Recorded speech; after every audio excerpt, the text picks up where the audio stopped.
Vamos a seguir viendo las enseñanzas que está aquí en Hechos capítulo 2. Este pasaje realmente nos muestra cómo la iglesia era desde el principio y cómo nosotros, como es un modelo para nosotros, cómo la iglesia debe ser el día de hoy. Y comienza aquí en Hechos capítulo 2, verso 42, que dice: perseveraban en la doctrina de los apóstoles, que es una referencia de la palabra de Dios, en la comunión unos con otros. Eso habla de la iglesia, la comunidad, la familia de Dios, en el partimiento del pan, recordando el sacrificio perfecto que Jesús nos dio, con el fin de examinar a nuestro corazón. Y dice: en las oraciones, comunicando con nuestro Padre.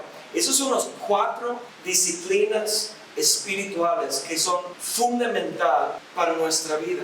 Pero cuando vamos adelante, verso 43 y adelante, dice: sobrevino temor a toda persona, y muchas maravillas y señales eran hechas por los apóstoles. Todo lo que habían creído estaban juntos, tenían en común todas las cosas, y vendían sus propiedades, sus bienes, y repartían a todos según la necesidad de cada uno, y perseverando unánimes cada día en el templo, partiendo el pan en las casas, comían juntos con alegría y sencillez de corazón, alabando a Dios. Eso es lo que vimos, la importancia la semana pasada de alabar a Dios, teniendo favor con todo el pueblo, y el Señor añadía cada día a la iglesia los que habían de ser salvos. Cuando los discípulos, cuando la iglesia, cuando los hijos de Dios eran unidos, ellos todos haciendo el mismo esfuerzo, buscando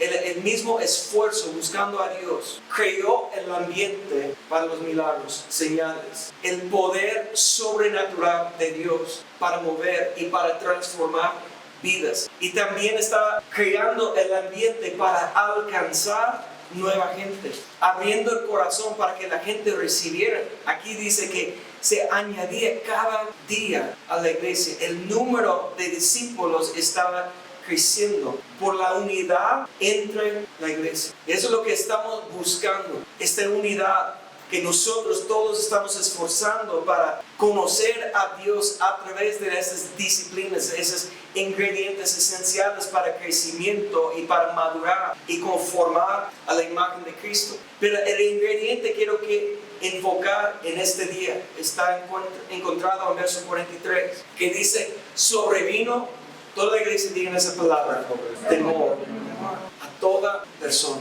Sobrevino temor. Ahora, nosotros, el ser humano, no nos gustamos escuchar un mensaje sobre el temor de Jehová, el temor del Señor. Mucha gente puede pensar que esto es una idea del Antiguo Testamento que no aplica a nosotros, porque Jesús trajo la gracia y la salvación, y ahora no tenemos que temer porque nuestro Padre Celestial.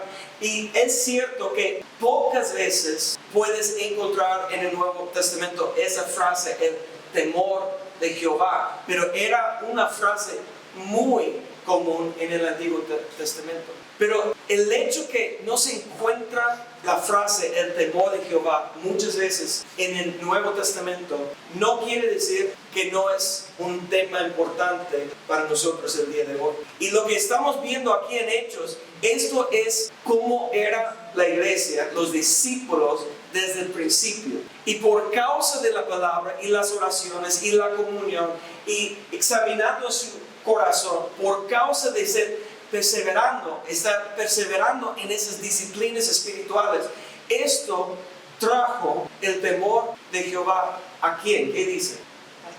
A toda persona. Era un ingrediente que toda la iglesia tenía en común. Y vamos a platicar qué significa esto en el día de hoy, pero el mensaje del día de hoy es crecimiento a través del temor del Señor. Ahora, muchas veces hoy voy a decir el temor del Señor. En el Antiguo Testamento, en español, para que todos sepamos, dice por regular el temor de Jehová. Pero si estás usando una versión más moderna, por ejemplo la Reina Valera actualizada, en vez de usar la palabra Jehová, que era el nombre de Dios más sagrado, que los judíos tenían tanta reverencia para el nombre que no pronunciaron su nombre, ni escribieron el nombre completo. Cuando ellos están escribiendo en hebreo el nombre de lo que nosotros decimos Jehová, solamente escribieron los consonantes, gracias, y dejaron los vocales. Entonces,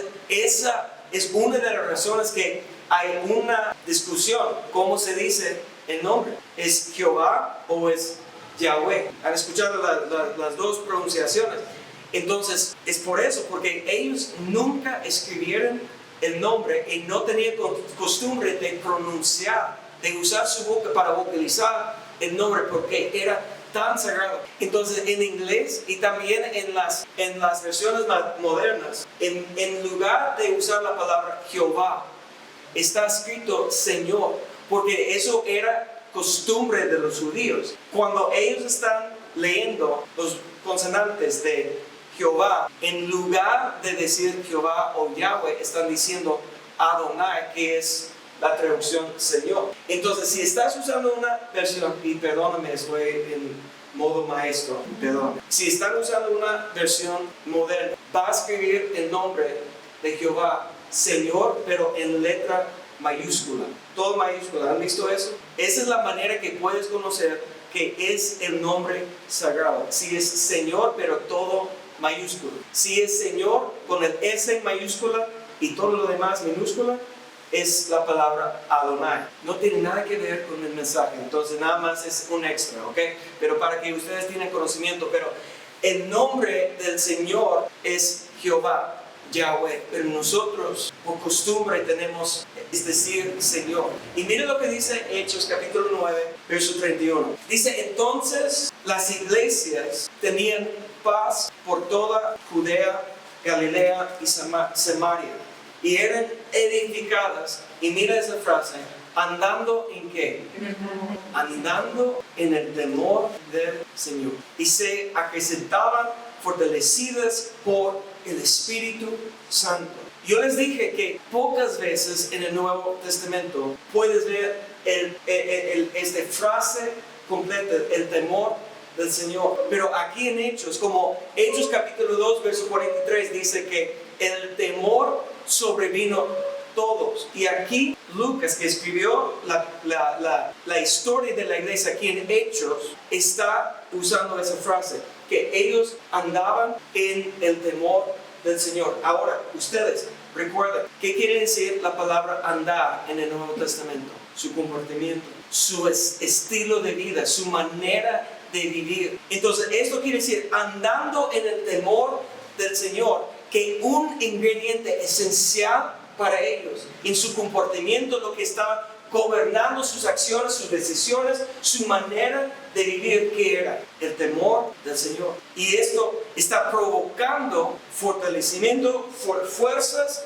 y crecimiento por el Espíritu Santo. Pero tenemos que volver al Antiguo Testamento para ver realmente el fundamento de qué es el temor de Jehová. Y la historia, cuando realmente se manifiesta, que muestra significado y qué es el temor de Jehová, es cuando Dios levantó a Moisés para ser libertador del pueblo de Israel. Lo que Dios quería es separar su pueblo para que su pueblo pueda ser libres para adorar a Él, para acercar a Él. Él estaba manifestando en una manera increíble y visible. Era una generación que con sus propios ojos vieron las plagas, las ranas y langostas y todo lo que vieron, y la protección de Dios sobre ellos, que ellos no fueron tocados por las plagas. Cuando Dios envió el ángel de la muerte, escucharon los clamores y llanto del pueblo de egipcio, pero ellos, por causa de la sangre preciosa que ellos pusieron sobre su puerta, el ángel se pasó encima. Ellos vieron eso, escucharon el duelo, el dolor, el llanto de los demás, pero no fueron tocados. Ellos, cuando están saliendo en la noche, Dios se manifestó con una columna de fuego que era visible. En el día se manifestó como columna de nube, para guiarlos. Y cada vez que se mueve la nube, ellos fueron atrás. Y ellos, cuando no tenían agua, Moisés, la primera vez, pegó la roca. ¿Hay agua en una roca? No, no hay agua en una roca. Era una roca espiritual. El Nuevo Testamento dice que era Cristo y dio agua suficiente para casi, tal vez hasta 3 millones de personas en el desierto. Cuando no tenían pan, Dios les dio maná. Cuando no tenían carne, Dios envió aves para que ellos puedan comer lo que deseaban. Y todo eso es evidencia visible. Ellos están viviendo, mirando físicamente, no por la fe. Porque en Hebreos dice que Abraham y Jacobo, Isaac y todos los demás vivieron por la fe, que es creer en lo que no se ve. Esta generación que salieron de Egipto, vieron con sus ojos la manifestación de Jehová. Y cuando Dios los liberó y los llevó al monte para que ellos puedan acercar y adorarle y conocerle, la presencia de Dios estaba manifestando sobre el monte. Y mire lo que dice aquí, Éxodo capítulo 20. Es inmediatamente después de que Dios está dando los 10 mandamientos a Moisés. Moisés estaba en el monte. La Biblia dice en Éxodo 20, 18, todo el pueblo, mira lo que dice, todo el pueblo percibía, vieron con sus ojos, escucharon con sus oídos los truenos, los relámpagos, el sonido de la corneta, el monte que humeaba. Ellos están viendo la manifestación visible, tangible de Dios. Y dice, al ver esto, ellos ¿cómo estuvieron? Temblaron y se mantuvieron a distancia. Y dijeron a Moisés, habla tú con nosotros y escucharemos, pero no habla Dios con nosotros, no sea que muramos. ¿Qué está manifestando en el pueblo? Miedo, temor, temblar. No quieren acercar a Dios, ni quieren que Dios le habla, porque tienen miedo de lo que va a pasar si ellos entran en la presencia de Dios. Aunque Moisés fue a su presencia, Moisés fue en la nube, ascendió al monte y él vio, la Biblia dice, cara a cara, la presencia de Dios. El pueblo tenía miedo, temor y no querían acercar. Y quiero que ustedes sepan que esto es lo que trajo la maldición de la ley sobre ellos. Dios le dio 10 mandamientos. Pero en este momento, cuando ellos dicen, mira, tú ve y hablas con Dios, nosotros vamos a mantener la distancia, vamos a estar lejos porque tenemos miedo, pero tú nos digas todo lo que Dios quiere y nosotros vamos a cumplir. Por sus bocas, por sus palabras, Dios honraba su petición. Entonces, todo lo que Moisés te dice, ustedes van a cumplir, y les dio, no 10 mandamientos, ¿cuántos? 613 mandamientos. Ahora cumple con esto. Nosotros pensamos que es imposible cumplir los 10 mandamientos, mucho menos los 603. Imposible para el hombre. La única persona en toda la historia que cumplió todo es Jesucristo. Pero ¿por qué esta maldición de la ley sobrevino sobre ellos? Es porque no querían acercar a Dios. Pero Moisés, animándoles, les dice, respondió al pueblo, no temen, porque Dios ha venido para probarlos, a fin de que su temor esté delante de ustedes para que no pequen. En este último verso, Éxodo 20:20, parece que es una contradicción, porque Moisés dice, no temas, que no tengas miedo, pero Jehová Dios ha venido para probarlos. Era una prueba. La manifestación, la realidad de todo lo que estaban viendo ellos, era para probar y para revelar lo que está en su corazón. Una pregunta, ustedes saben, pero cuando Dios nos prueba, Dios está buscando la información, Dios está buscando a ver lo que está en el corazón. Escúcheme, con todo respeto, no, Dios no está probando para ganar conocimiento, Dios ya sabe. Dios ve lo que está en nuestro corazón. Dios no ve nuestras obras, Dios no escucha nuestras palabras, Dios ve el corazón. ¿Por qué Dios nos ponga en prueba? Es para revelar a nosotros lo que hay en nuestro corazón, porque Dios ya sabe. Dios conoce nuestro corazón. Entonces la prueba No es para que Dios gana información o que Dios aprende, que Dios ve que realmente tenemos en el corazón. Dios ya sabe. Dios está probando a nosotros para revelar a nosotros que está en nuestro corazón. ¿Está conmigo? Eso es lo que necesitamos entender. El propósito de la prueba es para mostrar a nosotros qué tenemos en el corazón, la condición actual de nuestro corazón. Y si seguimos cayendo en pruebas o pasando pruebas, esto quiere decir que hay mucho todavía que Dios quiere sacar de nosotros, que Dios quiere revelar a nosotros. Y la respuesta que Moisés dice: no teman. Dios está aquí para probar, para revelar qué hay en el corazón. ¿Para qué? A fin de que su temor esté delante de ustedes. ¿Para qué?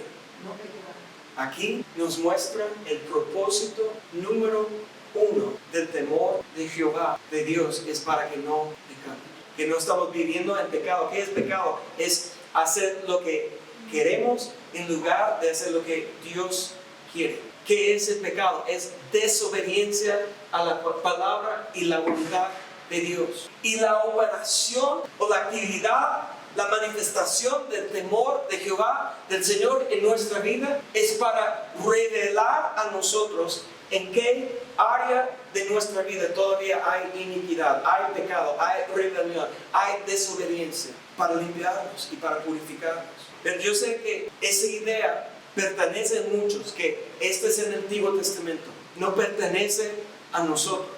Pero vamos a ver que está en la palabra de Dios y la palabra es eterna. Es un principio eterno que no podemos evitar, que no podemos poner ya en la basura. Es decir, que no sirve, no aplica a nosotros.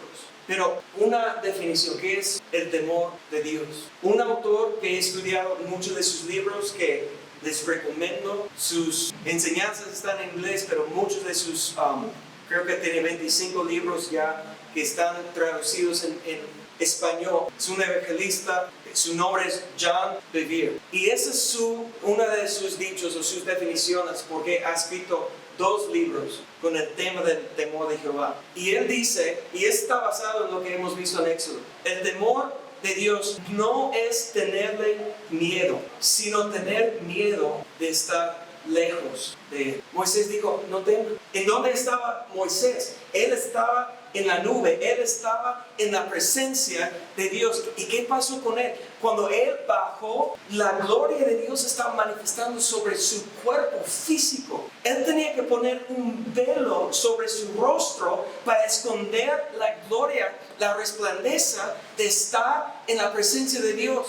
¿Murió? No, porque cuando él se acercó a Dios, el temor de Dios estaba activo en él. Dios lo hizo santo, lo santificó para poder acercar a la presencia. Entonces Moisés tenía miedo para acercar a Dios. Moisés tenía miedo de estar lejos de Dios. Esto debe ser nuestra actitud.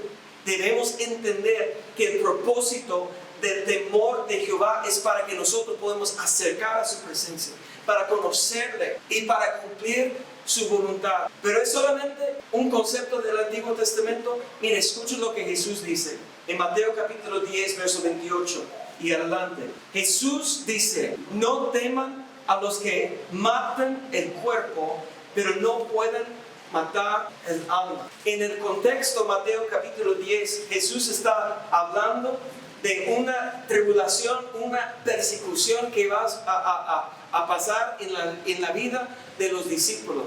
Es una advertencia que nombrando a Cristo como tu Señor y Salvador no te lleva a evitar toda la persecución y tribulación y aflicción en esta vida. Él está preparando a sus discípulos, porque la historia, no la Biblia, pero la historia nos dice que 10 de los 12 discípulos fueron mártires. Ofrecieron sus vidas físicas como sacrificio al Señor. Jesús está preparando, diciendo a ellos que no teman la tribulación, no teman la persecución, no teman a los que matan el cuerpo, pero no pueden matar. Jesús dice más bien, ¿qué dice? Mira aquí: teman a aquel que puede destruir tanto el alma como el cuerpo. ¿En dónde? En el infierno. Y mucha gente no quiere hablar del juicio, no quieren hablar del infierno.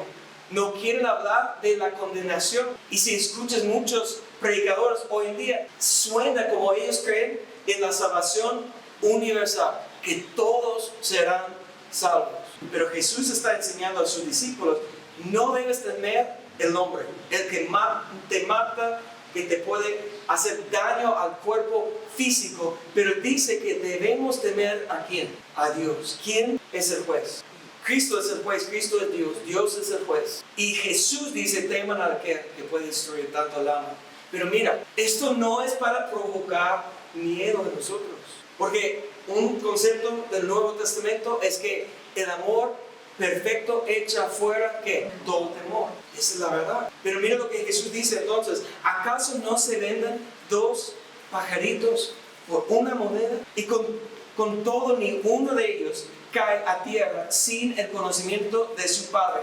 Pues aún los cabellos de ustedes están todos contados. Mire, Dios tiene que pensar mucho más en yo, porque contando es difícil, ¿ok?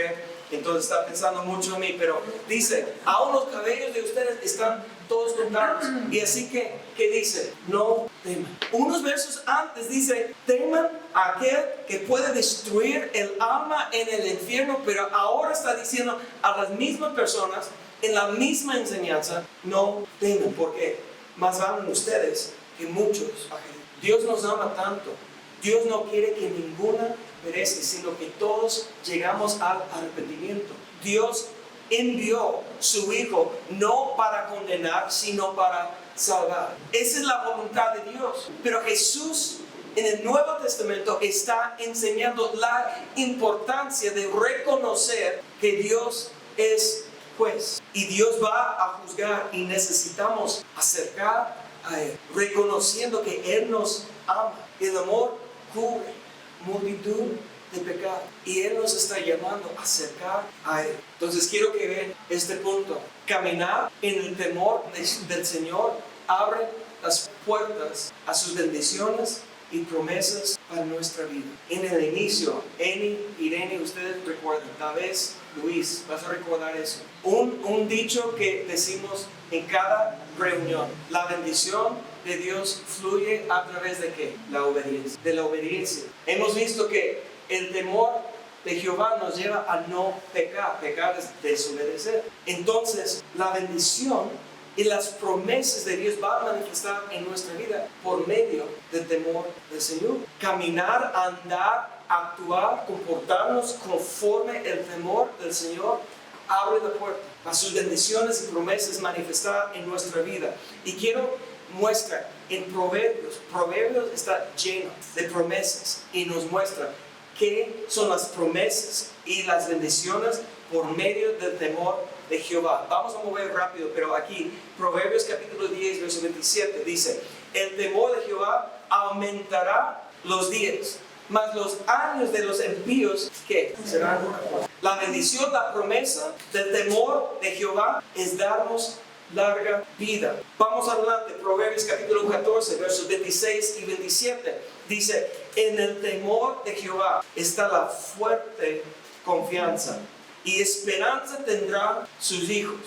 Entonces, una promesa, una bendición es confianza, no es autoconfianza, es confianza en Él, porque estamos viviendo en el temor, reverencia a Jehová. Dice verso 27, el temor de Jehová es manantial de vida, para apartarse de los lazos de la muerte, para librarnos, para separarnos de la muerte. El temor de Jehová nos da vida, es fuente de vida, es la promesa. Miren lo que dice Proverbios capítulo 19, verso 23. El temor de Jehová es para vida, y con él vivirá lleno de ¿qué? De reposo. El hombre no será visitado del mal. Hay 2 promesas. Reposo. Reposo realmente no habla de descansar, sino habla de ser un lugar que Dios reposa en nosotros. Unidad con Dios. Un lugar de habitación para que tenemos unidad con Dios. El día de reposo fue llamado el día del Señor, porque ellos dedicaron todos los 24 horas, desde que se bajó el sol hasta el día después, cuando bajando el sol, que ellos dieran un día completamente para estar con Dios. Ese es el reposo. Y dice, no será visitado del mal. Una protección sobrenatural es la promesa de bendición del temor de Jehová. Que no tenemos que temer lo que está pasando en el mundo. No tenemos que temer la enfermedad o la guerra o hambre o lo que sea. Lo que está pasando en el mundo, nosotros tenemos confianza en Jehová por causa del temor de Jehová. Dice Proverbios capítulo 22, verso 4, riquezas, honra y vida son la remuneración de la humildad y del temor de Jehová. Cuando nosotros podemos humillarnos delante de Dios, en reverencia, en el temor de Jehová, Dios trae recompensa. No solamente en la vida venidera, no solamente en la eternidad, sino también puede manifestar en esta vida. No sé, ustedes nos recuerdan cuando Pedro declara, hemos dejado nuestra familia y nuestras casas y nuestra vida para seguir en pos de ti. ¿Y qué dijo Jesús? En la vida eterna, o en la siguiente vida, tendrás vida eterna. Pero estas casas y moradas en esta vida hay promesas y bendiciones con la condición de vivir en el temor de Jehová. Entonces, larga vida, confianza firme, esperanza, reposo, protección del mal, riquezas, honra y vida abundante son las bendiciones y las promesas que acompañan el temor del Señor. Pero una pregunta, ¿todos tienen las promesas y las bendiciones en sus vidas? Están disponibles a todos, pero ¿están manifestando todas esas bendiciones en todas las vidas de los hijos de Dios? ¿Sí o no? Bueno, no sé quién conoces tú, pero yo he visto mucha gente que no tiene riqueza, que no tiene honra, que no tiene larga vida, que están batallando con la enfermedad, aunque son hijos de Dios. ¿Y por qué? Que es un estorbo. Y no soy el juez, ¿verdad? Pero ¿qué puede impedir a nosotros a caminar en el temor del Señor? Porque mira, si no estamos caminando en el temor de Jehová, no tenemos la bendición. ¿Qué es la bendición? Mira, bendecir. Es una palabra compuesta. Decir bien. Dios no puede hablar bien de sus hijos desobedientes. Dios tiene que corregir. Dios tiene que permitir muchas veces que el hijo pródigo se vaya y se pierde toda la bendición hasta que vuelve en sí, ya comiendo con los cerdos. Dios no va a proteger su hijo desobediente. La protección sobrenatural de Dios está bajo su sombra. ¿Dónde está su sombra? A su lado. Bajo las alas del Altísimo hay protección. Y esto, ¿quién está cerca a Dios? El que tiene temor de Jehová. Entonces, con todo respeto, esas promesas y bendiciones no van a manifestar en la vida de todos los hijos de Dios. Son promesas para los hijos obedientes. Pero si estamos viendo tanta bendición y tantas promesas que son para los que tienen el temor de Jehová, entonces esa es mi pregunta: ¿qué nos impide de caminar en el temor del Señor? Yo solamente, para iniciar, te voy a dar mi opinión. Ustedes saben que rara vez voy solamente a dar mi opinión, pero hoy en día hay tantos maestros, pastores y predicadores diciendo que no importa cómo vivimos por la gracia, que Dios va a bendecir su hijo solamente porque somos sus hijos. Muéstrame eso en la palabra y podemos discutir o platicar eso. Te escucho. Muéstrame eso. Pero en los proverbios nos muestra dos cosas que nos impiden a caminar en el temor de Jehová. Proverbios capítulo 23, verso 17 dice: no tenga tu corazón envidia de los pecadores, antes persevera en el temor de Jehová todo el tiempo. ¿Qué es envidia de los pecadores? Cuando queremos lo que ellos tienen, que no estamos satisfechos con lo que Dios nos da, que no hay contenimiento en nosotros. Y ustedes no saben cuántas personas que eran con nosotros en discipulado, en el ministerio y sirviendo por años, pero el momento que llega en ellos como un conocimiento: mira, yo no tengo lo que ellos tienen, ¿y por qué Dios no me ha dado una pareja o un buen trabajo? ¿O por qué no puedo salir de viaje o lo que sea? Poniendo sus ojos en los demás y no tener contento con lo que Dios le ha dado, despierta envidia. Y yo he visto gente salir del camino, denegando a Dios, porque ellos tienen sus ojos en los pecadores.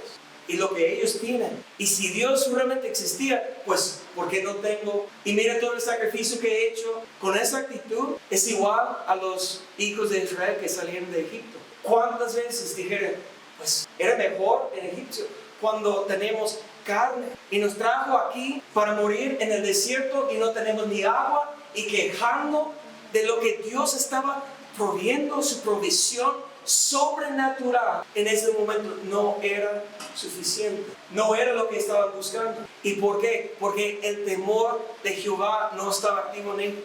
Entonces sus ojos, en vez de estar, y ellos con sus ojos naturales vieron las señales, los milagros, las plagas, la manifestación de Dios, la nube, el fuego. Pero ¿en dónde estaban puestos sus ojos? Tengo hambre, tengo sed, estamos en el desierto, tengo calor. Mejor volvemos a la esclavitud de Egipto que buscar y vivir cerca de Dios. Envidia de los pecadores. En Proverbios 15:16 dice, mejor es lo poco con el temor de Jehová que el gran tesoro donde hay turbación. Una pregunta, ¿tú crees que todos los pecadores o todos los que están fuera de la familia de Dios o todos los que viven conforme el mundo, el sistema del mundo, ustedes creen que no tienen problemas?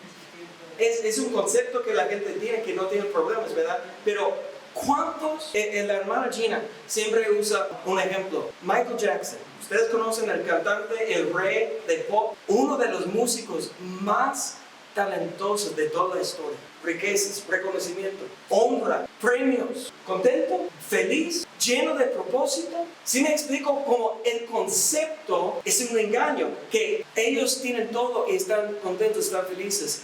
Es una mentira. Hay más ricos que viven afligidos por lo que está pasando en la bolsa de acciones o que está pasando en el mercado, todos porque tienen miedo de perder lo que tienen. Nunca es suficiente para ellos lo que tienen, quiere siempre ganar más porque no hay contentamiento, no hay paz, viven en turbación. Pero nosotros, si no andamos en el temor de Jehová, no vemos su turbación, su aflicción, su falta de paz, falta de contenimiento. ¿Qué vemos? Mira sus viajes, mira sus riquezas, mira su casa, mira todo lo que tiene, una vida tan fácil. Nosotros no sabemos qué está pasando en su corazón. Y este concepto que es mejor lo poco con el temor de Jehová que gran tesoro. Pero entiendes que poco no es lo que Dios quiere para nosotros. Jesús dijo, yo he venido, el ladrón ha venido para robar, matar y destruir, pero yo he venido para que tengan vida abundante. Pero yo entiendo que no siempre quiere decir que vamos a tener una abundancia de cosas materiales. Pablo dice que son ciclos. Hay tiempos de abundancia, hay tiempos de escasez. Tenemos que aprender de estar contento, sea lo que sea. Todo lo puedo en Cristo que me fortalece, es el contexto. Y hay bendiciones, hay honra que Dios quiere manifestar en nuestra vida. Pero tenemos que primeramente aprender que más vale, más importante es el temor de Jehová en nuestra vida y tener poco que tener todas las riquezas del mundo y estar separado de Dios. ¿Está conmigo? Entonces, ¿qué nos impide caminar en el temor del Señor? Es cuando deseamos más lo que este mundo nos puede ofrecer que lo que Dios nos está ofreciendo. Jesús, después del verso más conocido de toda la vida, que Dios amó tanto a su Hijo que envió para salvar, que no envió a su Hijo para condenar, sino para salvar, Jesús dice, pero esta es la condenación, que amaran más al mundo que a Dios. No me digas que no hay condenación por la gracia. Si amamos más al mundo y lo que el mundo nos ofrece, más que lo que Dios nos está ofreciendo, ¿dónde está la promesa? Entonces, ¿qué realmente es el temor del Señor? Como ya Javier dijo, que es tener miedo o temor de estar lejos de Dios. Pero mira lo que dice Proverbios. Es tan claro que es el temor de Jehová.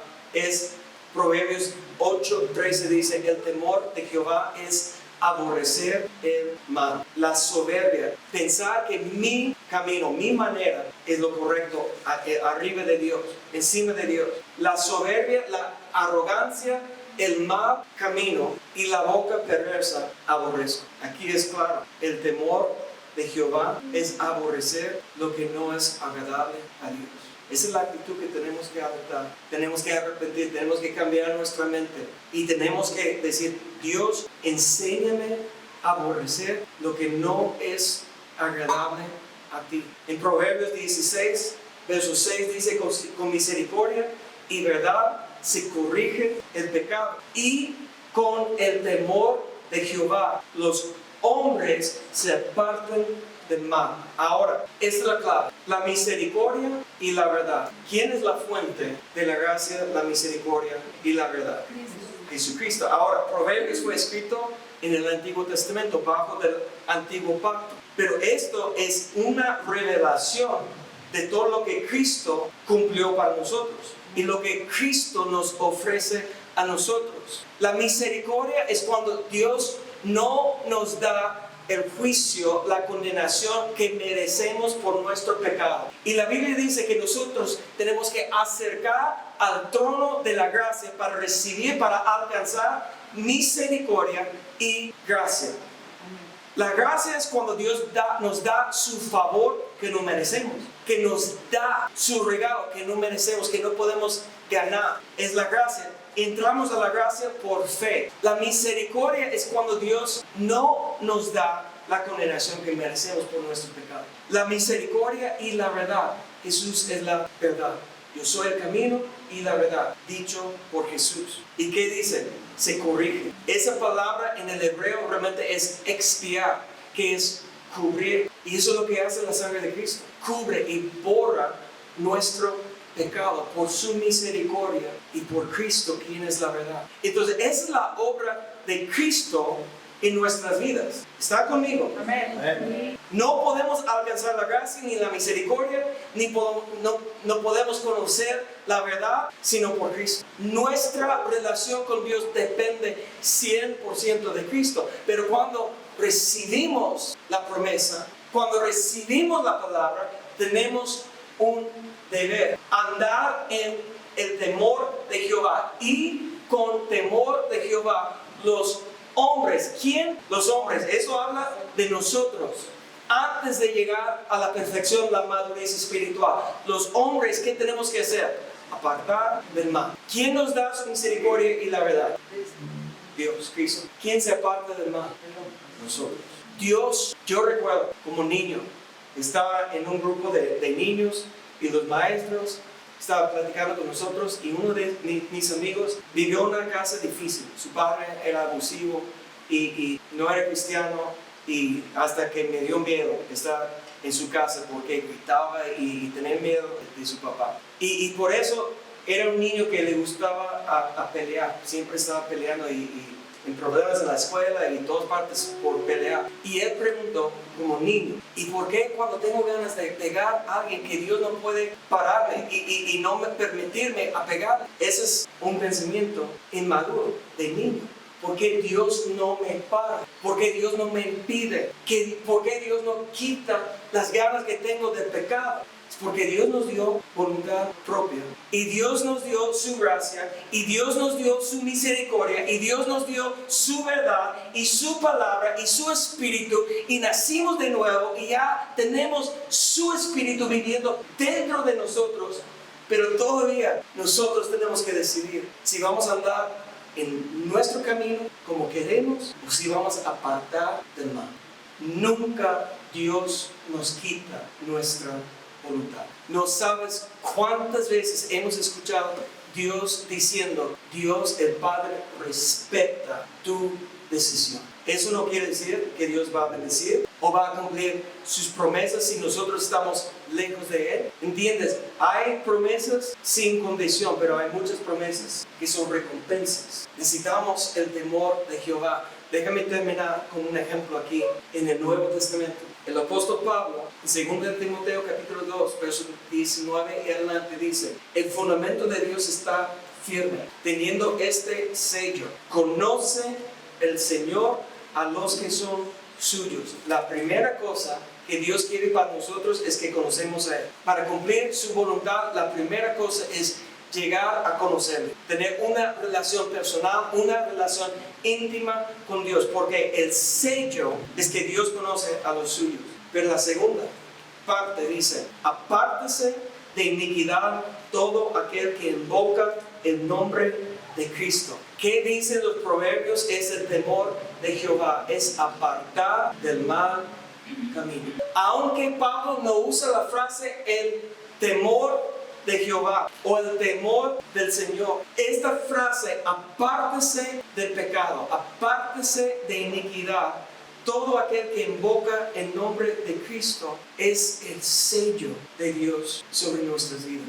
Escúcheme bien, el temor de Jehová es un Espíritu de Dios. Isaías capítulo 11 verso 2 dice que el Espíritu de Jehová, Espíritu de sabiduría, inteligencia, Espíritu de consejo y poder, Espíritu de conocimiento y de temor de Jehová. Y la obra del Espíritu de Dios es para empujar a nosotros, guiar a nosotros a dejar el pecado, renunciar nuestro camino y vivir conforme el plan y la voluntad y la palabra del Padre. Y si invocamos, si estamos clamando y llamando a Jesús nuestro Señor y nuestro Salvador, pero no tenemos el sello de conocer a Dios y apartar del mal que tenemos. Mira lo que dice más adelante, dice, pero en una casa grande no solamente hay utensilios de oro y de plata, sino también de madera y de barro. Y unos son para usos honrosos y otros para usos ¿qué? ¿Cuál prefiere ser?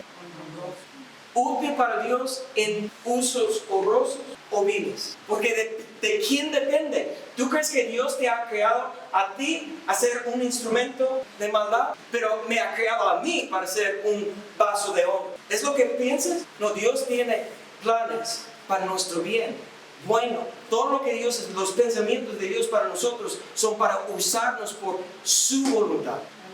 ¿Quién decide? Pues mira lo que dice. Así que si a uno se limpia de estas cosas, ¿cuáles cosas? La iniquidad, la maldad. Si a uno se limpia, ¿quién nos limpia? Yo tengo que limpiar a mí mismo. ¿Con qué? Con el agua de la palabra de Dios. Obediencia de la palabra de Dios. Con el fuego purificador del Espíritu Santo. Tengo que invitar, Espíritu de temor de Jehová, manifiesta en mí que tu fuego me limpia, me santifica, me purifica para que pueda ser un instrumento de honra. La palabra clave aquí es santificado, útil al Señor y dispuesto para toda buena obra. Tengo la responsabilidad, dice, huye también las pasiones juveniles y sigue la justicia, la fe, amor y paz con todos que de corazón limpio invocan al Señor. Yo sé que cada persona aquí clama y invoca el nombre de Cristo como tu Señor y tu Salvador. Pero hay tiempo en nuestra vida que tenemos que examinar nuestro corazón. Necesitamos la misericordia de Dios, pero la pregunta es si estamos caminando en la verdad de Dios. Si estamos usando todo lo que Dios nos ha dado para limpiar, para purificar, para santificar nuestras vidas. Yo no puedo santificar, necesito el Espíritu de Dios, necesito el agua de la palabra de Dios, el lavamiento de Cristo. Purifícame más y más. Tengo que clamar a Dios, pero tengo que llegar a ese momento de reconocer cuando hay algo en mi vida que me está impidiendo de alcanzar las promesas y la bendición de Dios. Mi pecado, mi desobediencia. Y hermanos, no estás pensando en alguien más. La palabra de Dios debe ser espejo, revelando a nosotros nuestra condición actual. Es mucho más fácil sentar aquí diciendo, sí, él realmente necesita escuchar eso. Gloria a Dios que estás hablando a mi marido o a mi esposa, a mi hijo. ¿Qué está diciendo Dios a ti? ¿Qué está diciendo Dios a mí? Se detiene.